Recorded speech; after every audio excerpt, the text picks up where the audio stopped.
Welcome to the Pencil Bob channel. I hope you enjoy the story. Remember to like and subscribe. And now the story. It all started off as a lackluster kind of day. The entire month hadn't gone well. Writer's block had set in with a vengeance.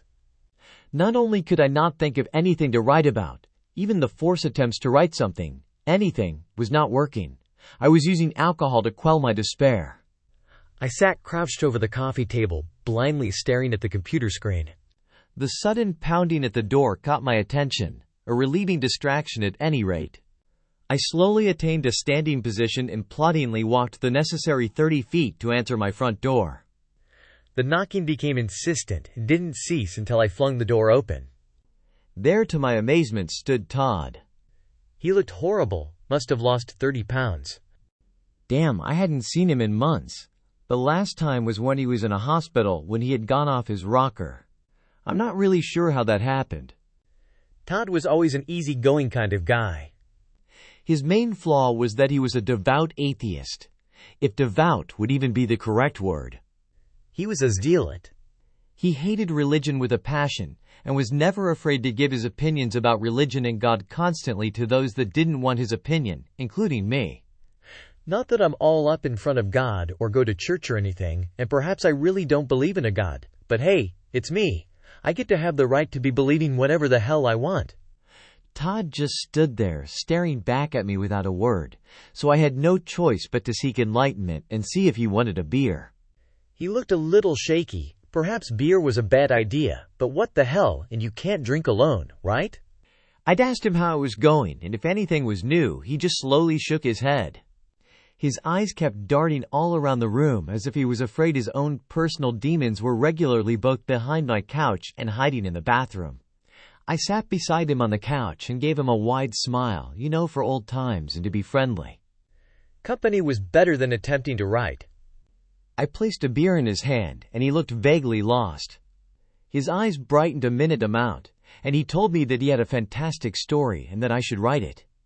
I told him, okay, if you have a story, I'll get out the tape recorder and get it all down in one move. He gave me a strange look and inquired why I couldn't just type it as he talked. I laughed out loud, proceeded to type on the keyboard as he stared at the flickering screen. Have you seen me type time lucky lift? I use I-4 fingers. Gers emblazoned in times, new Roman bold black on the screen for him to see. But they didn't even grin. Anyway, he got all comfortable looking and looked like he was ready to begin telling me his awesome story. Well, it might not be magnificent, but probably kill a few hours in a six-pack. He had already started talking, so I switched on the tape recorder. Bad, really bad. My head just hurts. I'm totally exhausted. I haven't slept in 3 days. That damn voice. It just won't go away. I feel like I'm going totally insane. Todd thought as he attempted to close his eyes for the 1000th time. At the stroke of midnight on my 30th birthday it began. The voice, the incessant nattering. Now, days later, not a single solution in sight. Alcohol had only made it worse, and sleeping pills had no effect. I'm going insane. That's the only answer. That has to be it, he announced out loud into the empty room. Todd, you're not going insane. I've tried to explain this to you over and over again. It's your birthright. This allows you to be able to communicate with me and I with you. Shrugging his shoulders in a useless attempt to avoid the voice inside his head, Todd closed his eyes once again. That only seemed to make it worse. Now he could see who was talking to him in a very weird way. More like looking at something faceless and recognizing it. I don't believe in you. Go away. You were just a figment of my imagination. Todd whimpered, exhausted from lack of sleep. You know that's not true. I've explained all this to you. I'm God, the voice inside his head stated. There is no damn God. There's nothing out there. All you are is a creation from my demented mind. I need some sleep. I have to work. You need to go away. Todd screamed into the empty room. God let out a sigh. I'm not going to go away. You were the first human I've talked to in 1,500 of your years. I'm bored. I'm lonely. Your birthright says that you have to talk to me. I don't have a birthright. For Christ's sakes, I was adopted, Todd snapped back vehemently. You have to talk to me. And what makes you so damn important? Todd challenged. I'm God. All the other guys call me that. That's my name. Yeah, well, if you're God, then do a miracle and let me get a couple of hours of sleep, Todd suggested. I told you before, I don't do miracles. I think you're thinking of somebody else, perhaps one of the other guys? They used to do all kinds of things. I remember one time, Yahweh parted a river so that a flock of his followers could get safely across. That was a breathtaking spectacle. He always was a showman. I remember another time, he had a thing for burning bushes. He tricked this guy Nona Nosen or something like that. I have a tough time with names. Anyways, oh yeah, the burning bush. This guy wanted a list of the rules or something, so Yahweh got Zeus to do his lightning trick and etched the words onto a couple of stone tablets. I think Zeus just made them up on the fly. The guy still thought he was talking to his God. That's hilarious. No, wait, Moses. That was a guy's name. The other guy the first was thinking about was involved in a flood of some sort. You do know you can't flood the entire planet. There's not enough water. Now you can do local flooding, but nothing is nearly catastrophic as flooding the entire world. Besides, what would do with the water when you're done? Now you have all this water you have to get rid of. So then there was, will you just shut the F up? I have to sleep. You have to let me sleep. Todd injected, forcing a stop to God's never-ending prattle. What do you have to be so vulgar? I never say words like F. Damn, you just made me say it. God said. Todd stole a glance at the alarm clock. 45 minutes until he had to get up and get ready for work. Maybe I'm vulgar because you haven't let me sleep. Humans require sleep or they die. Is that what you want? If I die, then you'll have nobody to talk to. Again. No, they don't. Humans don't die from lack of sleep. I don't know where you heard that. That's the silliest thing I ever heard. God stated with authority.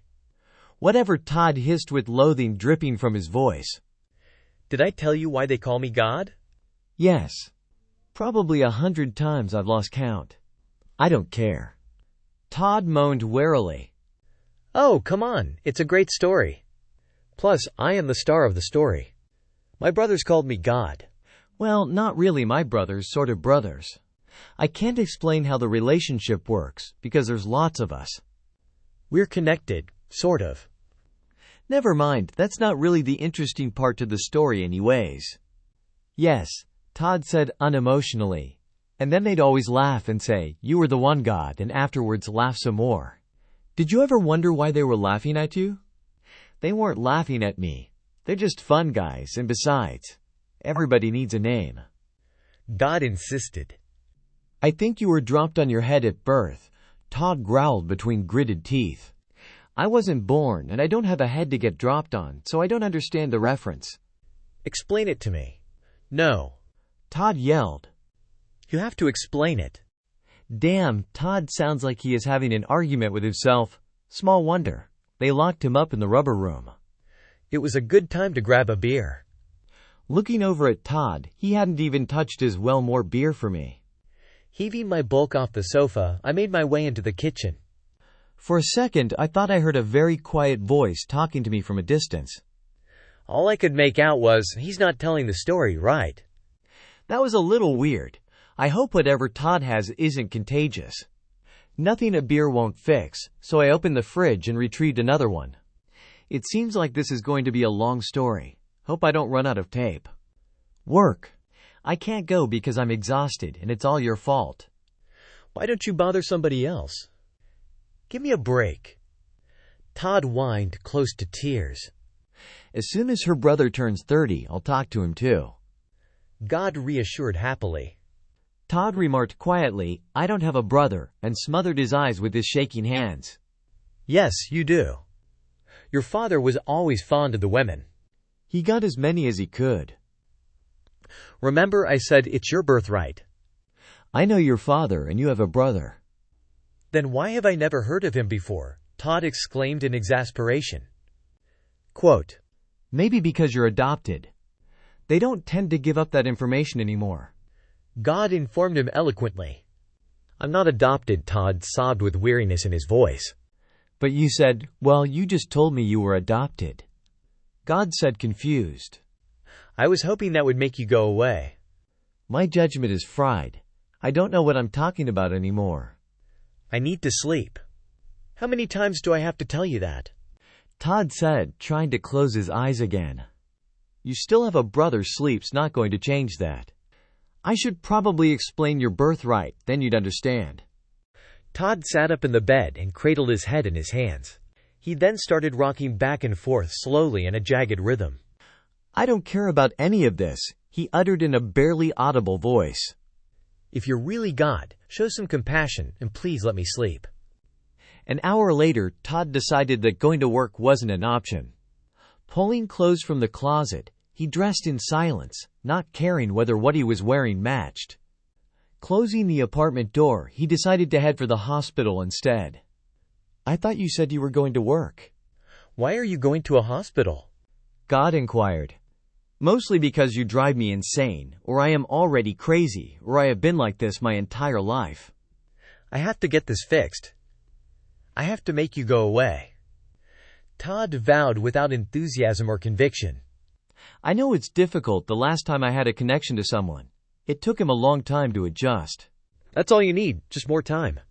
God said with empathy. You just have to relax and you'll get used to it, really. I don't want to get used to it. I don't believe in you.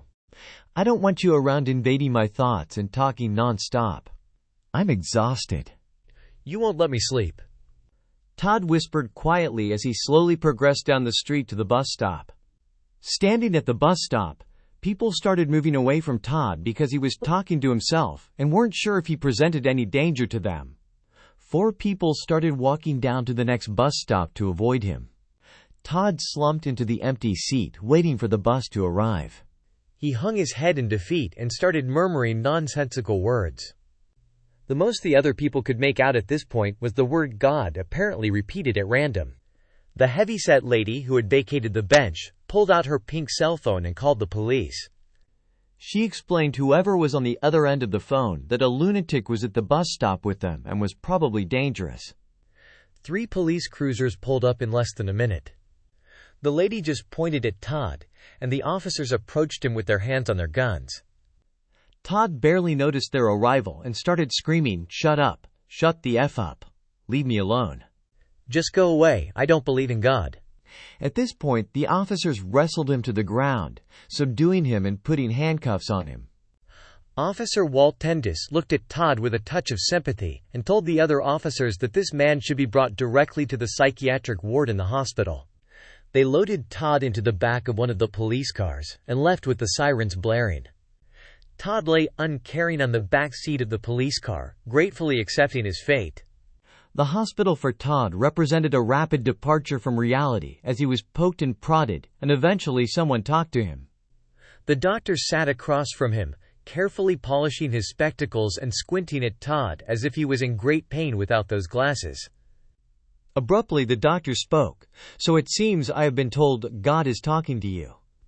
Tell me, why do you think God is talking to you? I don't think he's been talking to me. He has been talking to me.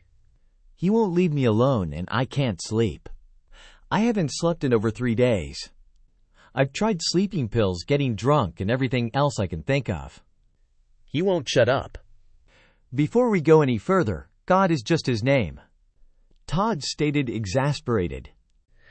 Dr. Alfred Humdrain had been in practice for a long time and was unfazed by the young disheveled man sitting across the desk from him. He had heard it all, seen it all, and at this point in his life was growing bored with the profession. Are we talking God from the Bible? The doctor inquired almost sarcastically. Shuffling uncomfortably in the hard wooden chair, Todd responded quietly, I don't know if he's from the Bible or not. I don't believe in God. I'm an atheist, plain and simple. All I know is that something named God won't shut up. He claims that as my birthright, he gets to talk to me because he apparently can't just talk to anyone. Are you telling me that you are a messenger or prophet delivering God's words to us? The doctor asked in a mocking tone while holding his glasses up to the overhead light to inspect his efforts. No, Todd stated emphatically. Look, the problem is that he won't shut up. I can't get any peace. I can't get any rest.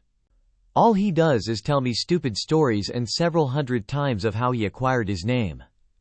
He is boring me to death. I'm not boring. Why would you tell him that?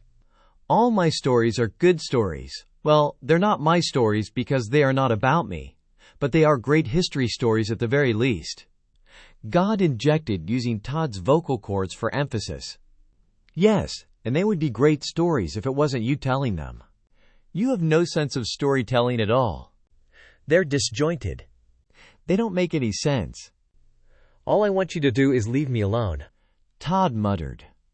The doctor finished fidgeting with his eyewear and looked at Todd with concern. He was about to say something when Todd continued his tirade. Slumping deeper into the chair, Todd shouted, "Look, God, all I want is some sleep." Regaining a bit of his composure, he continued, "You can't keep me awake forever. It's not healthy. I can't think anymore.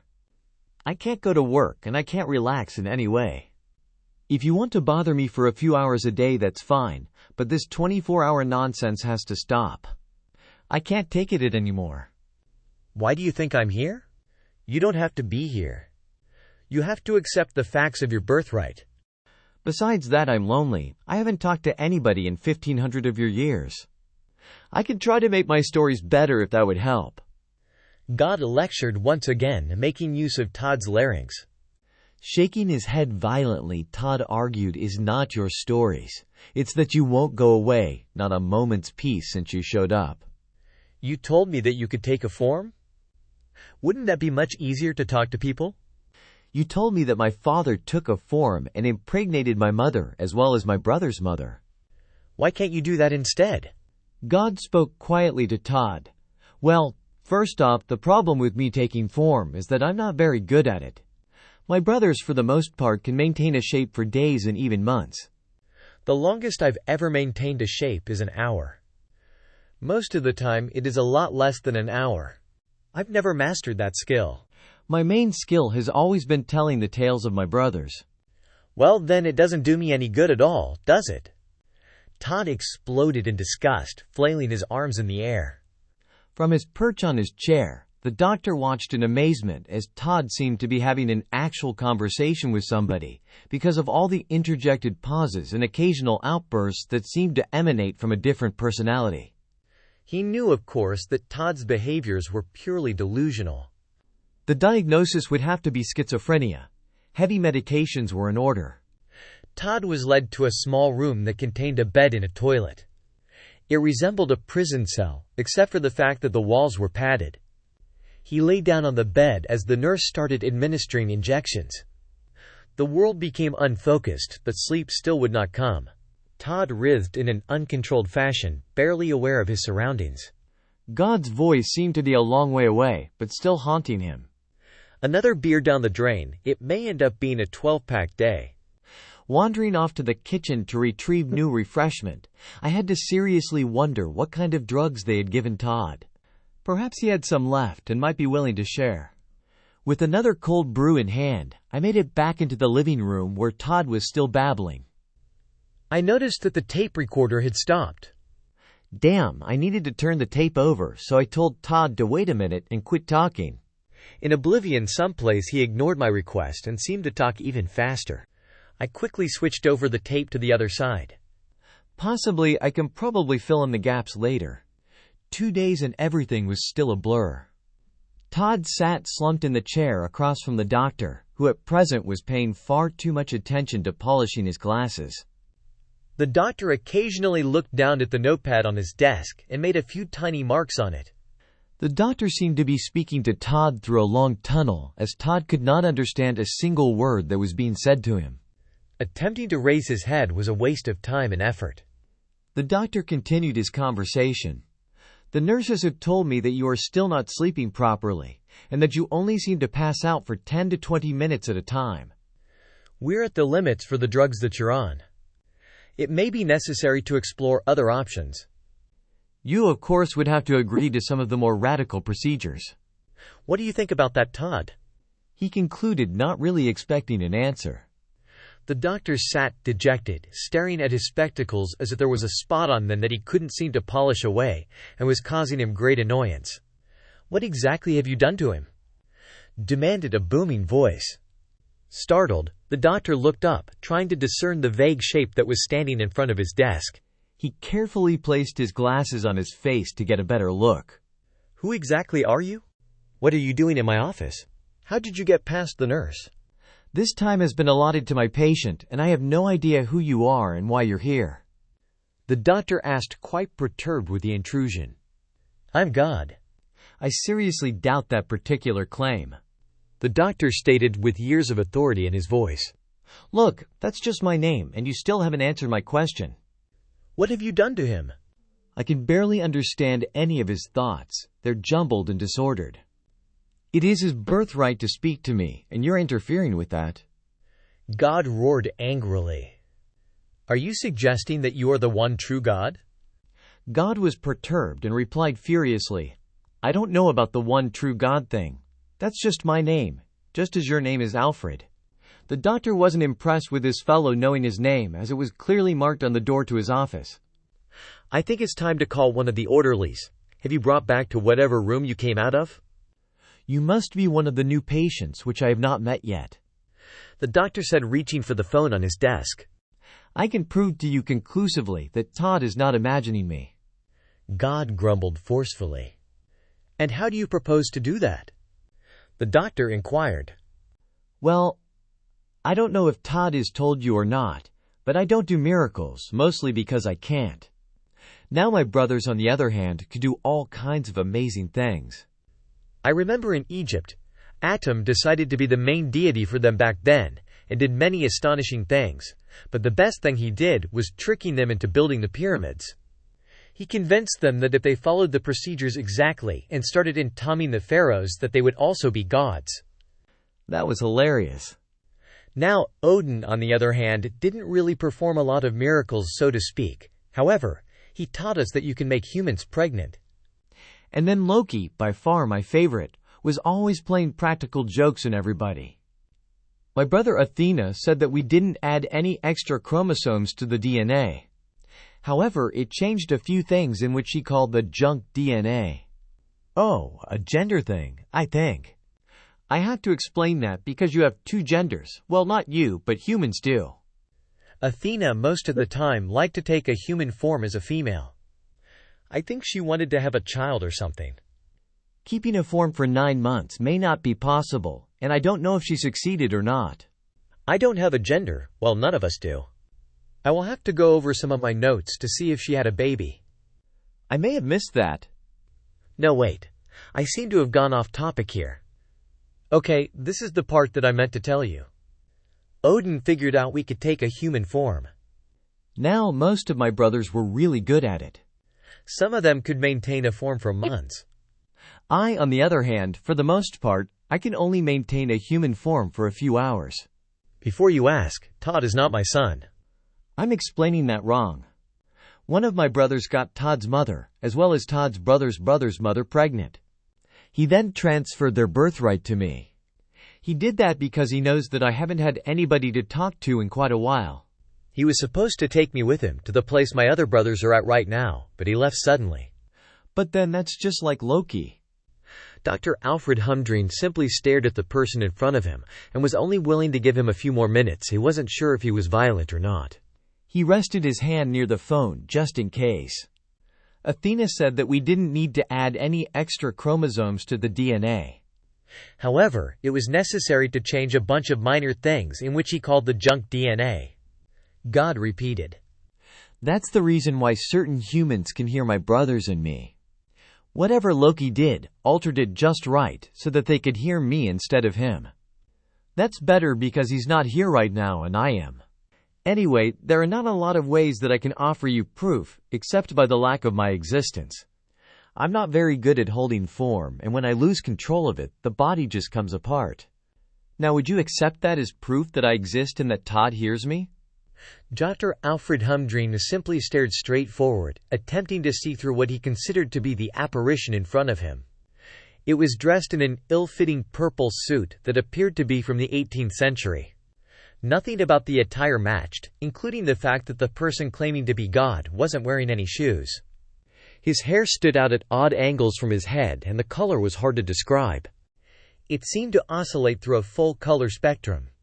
He nodded, hoping this would be over soon. He moved his hand from the area of the phone and sat back in his chair much more comfortably. God took that as an affirmative and said, "I'll be back in a minute or so." He slowly began to melt into the carpet, causing what would be considered to be a nasty stain. He further dissolved, and the stain, instead of getting larger, began to shrink. All that was left was a small discoloration. To the doctor, it appeared as if Jell-O had become unglued. The shock of seeing that caused him to casually reach into one of the drawers of the desk and extract a bottle of Valium. He immediately opened it and removed 3 tablets, shamefacedly choked them back without water. Dr. Alfred Humdreen was completely unnerved and wondered if it was time to see his own psychiatrist. No doubt the patients are rubbing off on him and he needed a vacation anyways. He shakily reached across the desk for the phone without considering his action. What could he possibly say to anyone that the figment of the imagination of one of his patients had come to life in his office? No, perhaps saying that he would be locked up here with the rest of them. Pulling his hand back, he rested it awkwardly in his lap. He replaced the spectacles on his face, waiting for the Valium to kick in. Without warning, an area in front of his desk began to shimmer like moonlight, reflecting off a pond. God appeared in what looked to be a mist, and the doctor screamed like a frightened child. What stood before him was the same ugly purple suit, except now, God didn't have a face. There is just a small slit where the mouth should have been, and he was completely bald, with the overhead lights reflecting wildly off of the skull in a rhythmic pattern. Wow, Todd really is bonkers. This calls for a double beer. Making my move off the couch, I almost fell face first into the coffee table. Conceivably, 1 beer would suffice. I left Todd to his misery and ambled towards the kitchen. I had to assume it was a lack of food that was causing an imbalance in my drinking. A sandwich was in order, so I made 2. 1 for me and 1 for Todd, just in case he was hungry because he still hadn't touched his beer. I attained a shaky sitting status on the couch and attempted to pass Todd a sandwich, but the argument he seemed to be having with himself must have started while I was in the kitchen. And that was what happened. The doctor told me all about it, so it doesn't matter what you say. I'm going to believe him, Todd yelled. But that's not what really happened. God pointed out quietly. He said, "You scare the hell out of him, and I should be very afraid of you." Guess what I am? You never leave me alone. But I'm letting you sleep more. God stated in his defense. Yeah, well, that is only because a doctor explained to you how bad it actually is for my health. You had to agree to it, or he would keep me on the Thorazine, which really seemed to annoy you because it prevented you from talking to me properly. Unfortunately, he never asked my opinion because I would have gladly stayed on the Thorazine, because even after all of this, you still won't shut up. Todd shouted. But Todd, it's your birthright intact. I'm sick and tired of hearing about my birthright.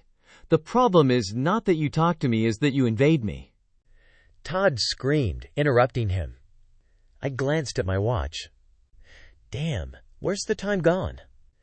It's almost midnight, and Todd is still sitting there telling me his story. I wonder if it actually has an end, or is he just going to keep babbling? I'm going to run out of tape. I don't care, you tell him. Todd, that is what we came here for, don't you remember? God stated. Yes, I do remember. That's not my job, that's your department. I'm not about to tell him that he's my brother. Todd roared in defiance. Brother. What the hell did he say? We're not related. Now I'll grant that our circumstances are similar, sort of. His father died before he was born and mine, well, as my mother says, he simply just left. Plus, Todd is just a couple of months older than I am. There is no way he could be my brother. Perhaps I'm drunk and I just don't understand what he's saying. So I ask him what he's on about, but he's still lost in the argument with himself. You have to relax, Todd, and settle into this. It is your birthright and your brother's, so you will be able to communicate with me. If you fight too hard on this, you will drive yourself crazy. I remember Lucifer, his son. Now I know from your religion. Well, not yours, but a lot of religions. Lucifer is the fallen angel, king of hell, the devil, and on and on. What really happened was that Ra decided that in order for there to be good, there had to be a corresponding opposite. I'm not much of a science guy, but I do know that in most nature and physics, there are a lot of opposites to one thing or another. Electricity has a positive and negative charge. That kind of thing? Loki tricked Lucifer into accepting the role. I like to point out that there's no place called hell. It's purely an invention. Well, later there is a planet called Hell, but that's not the same thing as the biblical version, but some things are the same. It's hot and red, sort of. Anyways, Lucifer used to show up occasionally and bed a few women. So there was this one woman, Mary or something like that, and of course he got her pregnant. The baby was born, and when the baby reached the age of 30, Lucifer took the opportunity and started speaking to him. Unfortunately, the arrangement didn't last very long, about 3 years or so. The guy's name was Jesus or something, and he threw himself off a cliff. Now he had some followers or something. I'm not sure how it went, but they formed a religion around it because they said he had ascended into heaven. That's not really the point. Because he refused to accept Lucifer talking to them, he drove himself insane. I don't want the same thing that happened to you. I like you. God said with a caring tone, I don't give a shit. You can wait a second or two and tell him yourself. Todd mumbled in disgust. Radical Todd seems to be speaking both parts of the conversation. That's really unusual. Then quite clearly I heard inside my head, hi. I'm God. I dropped my beer.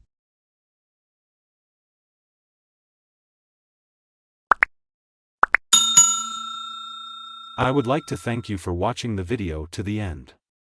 To encourage us to make more videos, please like, subscribe, comment, as well as share. Check out this other video if you haven't already.